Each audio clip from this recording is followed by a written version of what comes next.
মাওলানা সাদকে ছাড়া এবার ইজতেমা হতে দেবে না তার অনুসারীরা।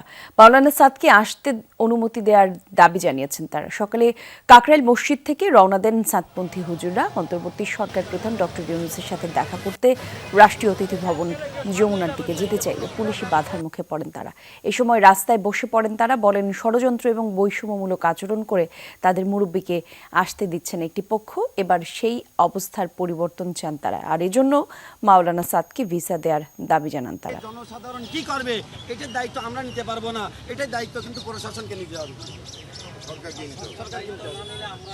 যে আমাদের আমির সাহেবকে আজ প্রায় 8 বছর যাবৎ বৈষম্যতার মাধ্যমে মিথ্যা তহমত অপবাদ দিয়ে উনার নামে অবান্তর, অভিত্তিক, অযৌক্তিক, অসত্য কথা বলে বলে জনগণকে খেপায় একটা কোমলপতি ছোট ছোট বাচ্চাদেরকে উনার মোকাবেলায় নামায় উনাকে আসতে দেওয়া হচ্ছে না।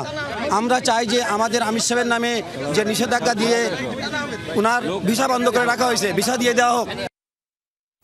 দর্শক, এই ঘটনার আরো বিস্তারিত তথ্য আমরা জানবো সহকর্মী রাব্বি সিদ্দিকীর কাছ থেকে। তিনি এই মুহূর্তে রমনায় আছেন। রাব্বি, একটু জানাবেন এখনকার কি অবস্থা? সাদপন্থী যারা আছেন তারা কি এখনো সড়কে কিনা, কি বলছেন তারা মূলত? স্যান্ডেলিনা সো, রূপচর্চায় আভিজাত্য।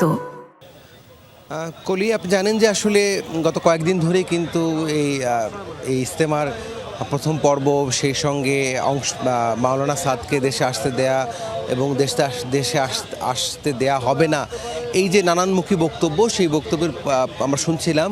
সবশেষ আজকে এই যে কাকরাইল মসজিদ, সেই মসজিদ থেকে কিন্তু মাওলানা সাদকে যারা ভালোবাসেন সেই মাওলানা সাদের হয়ে তাকে দেশে আনার দাবিতে রাজপথে এই ঠিক রমনার যে অন্তর্বর্তী সরকার প্রধানের যে রাষ্ট্রীয় অতিথি ভবন যে যমুনা, সেই যমুনার যে সড়কটি, রমনার যে সড়কটি, যেই সড়কটি মিন্টো রোডের দিকে গেছে, সেই সড়কের মুখে এই আলেম ওলামারা এখানে তারা অবস্থান নিয়েছেন।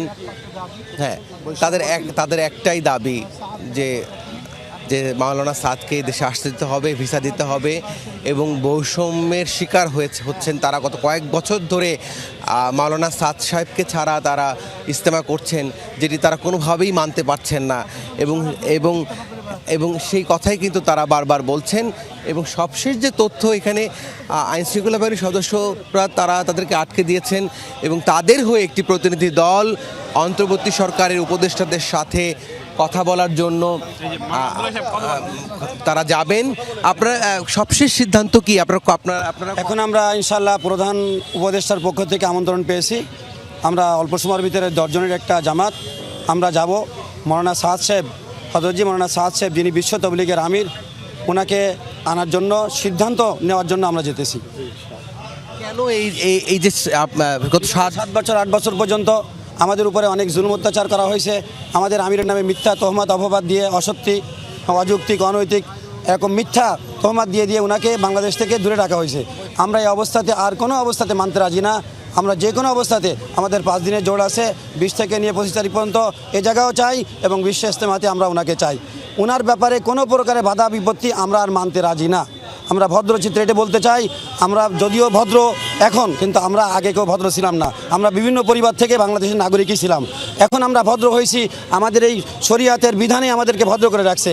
আমাদেরকে অভদ্র বানাবেন না, আমাদেরকে শান্তভাবে চলার জন্য দেন, আমরা সুনাগরিক থাকতে চাই।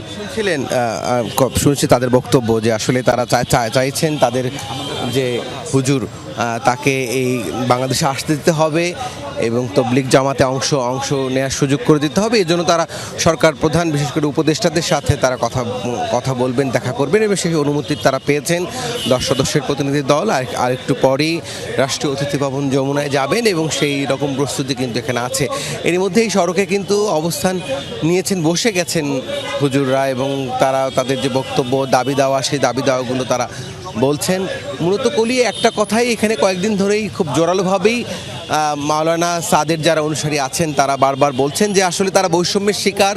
গত 7টি বছর মাওলানা সাদকে ছাড়া তারা ইজতেমা করেছেন। এবছর যেন, যেহেতু একটি অন্তর্বর্তীকালীন সরকার, বৈষম্য বিরোধী আন্দোলনের ফলে এই সরকার, এবং এই সরকারের কাছে তাদের এই দাবিটি খুব জোরালো যে মাওলানা সাদ আসবেন এবং তিনি ইজতেমা করবেন।